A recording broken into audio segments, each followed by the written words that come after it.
નમસ્કાર.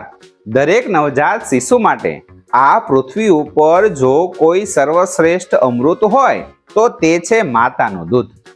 1 ઓગસ્ટથી 7 ઓગસ્ટ દરમિયાન દેશભરમાં વિશ્વ સ્તનપાન સપ્તાહ ઉજવાઈ રહ્યું છે. ચાલો સમજીએ સ્તનપાન બાળક માટે કેમ જરૂરી છે. અહીં 3 વાત સમજીએ.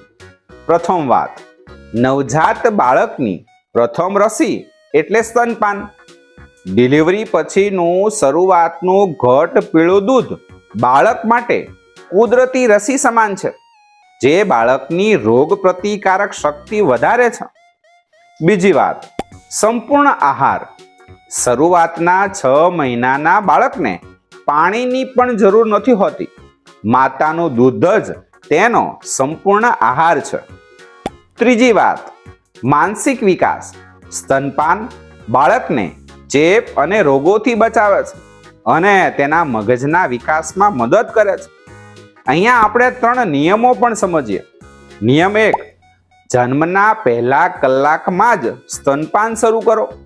નિયમ 2, શરૂઆતના 6 મહિના સુધી માત્ર ને માત્ર સ્તનપાન કરાવો.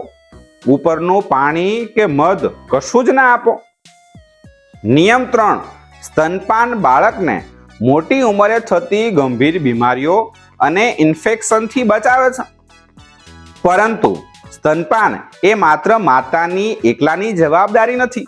માતા, પિતા અને પરિવાર સૌ સાથે મળીને ધ્યાન રાખવું જરૂરી છે.